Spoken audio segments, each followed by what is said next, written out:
What is up, you guys? Welcome to the channel, and in today's video we're going to dive into the power of the upsell and the cross-sell. Here's some sales skills that you may not be familiar with. Let's dive in.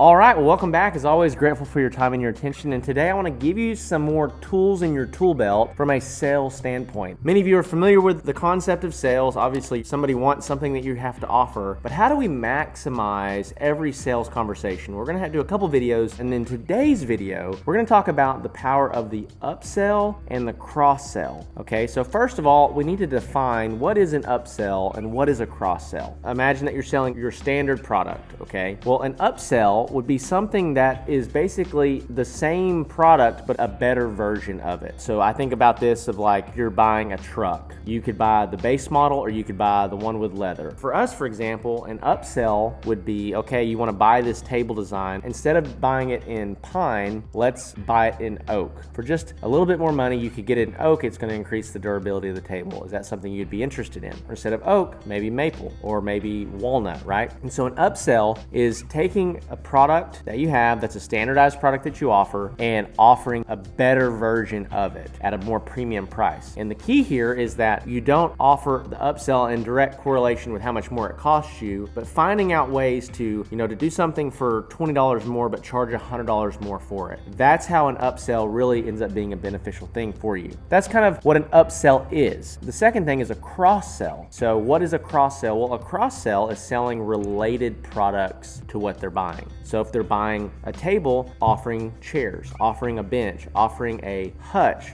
or a china cabinet, or a buffet, offering other related products that might be interesting to the prospect. It's one of the easiest ways to make additional cash inside of your business. And the reason I want to go over this and why this is so important is I want to just share some numbers with you and show you kind of how powerful this can actually be. The reason that this is so powerful is because it increases the average order value inside of your business. We talk about average order value quite a bit inside of this channel, and by offering upsells or offering cross-sells, you're going to increase the average order value pretty dramatically by about 10 or 15% if you do this even kind of effectively, okay? The next reason that you need to do and offer upsells and cross-sells is because the easiest prospect to sell is a prospect that's already been sold. Okay, I'm going to say it one more time. The easiest prospect to sell is one that's already been sold, and people that are buying, actively signing an invoice, buying a product from you, or purchasing online, they're the hottest leads that you have right now. You have cold leads that aren't interested, you have hot leads that are buying, you have warm leads somewhere in the middle, they're trying to figure it out. But the hottest lead, the best lead that you have is the one that's buying right now. And so if you can offer other things that would be interesting to them, they're more likely to say yes to that than anybody else inside of your funnel, inside of your business. So here's some math for you as far as upsells and cross-sells are concerned. So let's say, for example, that you make $100,000 a year selling, or whatever it is that you make. Let's say that you have an upsell that is 30% more expensive than your standard product. Let's say that you offer to every single person that you sell, okay? You offer this upsell to every single person that you sell, and 30% of the people that you offer it to take it. So let's say 3 out of 10 people take this upsell. That means 3 out of 10 people are paying 30% more for their products. So what ends up happening, the way that the math shakes out on this, is you just made $9,000 more that year, a 9% increase, and all that you had to do was just offer it. So you could see a 9% or 10% bump based on this. If you had a larger percentage of people take the upsell, you'd see a bigger bump. If you saw a smaller percentage, you'd see a smaller bump. But if just 1/3 of everybody that you offered an upsell to, 30%, took it, you would make $9,000 more, or 9% more year over year. So let's look at this on a larger scale. So let's say now that you have grown your business, you're doing $500,000 a year. Okay, let's keep the same numbers. You offer it to everybody, 30% of everybody that you offer it to takes it. How much does that increase your top line revenue? By $45,000. So you went from $500,000 to $545,000 just by simply asking a question. Would you like fries with that? That's what that is. That's an upsell and a cross-sell. That's what McDonald's does, and that's how they have actually increased their revenue dramatically, and you can do the same thing inside your business. So wanted to keep this video a little bit shorter, wanted to give you something valuable to chew on, think about, and think about ways that you can introduce or offer upsells and cross-sells inside of your business. And so with that being said, we've got some resources resources for you below. If you want to check out our free Handmade Business Secrets ebook, check that out. We have now over 1,000 people that have read that book, a ton of great reviews, and a lot of great feedback on that. If you want to check out the next step, go to the next level, get to that $10,000 per month mark inside of your business, you're going to want to check out the Handmade Hero Academy program. If you're in the furniture business, if you're a woodworker in the furniture business, really looking to scale, then check out the Woodworking Business Accelerator program, where we're helping people all across North America scale beyond $20,000, $30,000, $40,000 per month. With that being said, love you guys. I'll see you in the next one.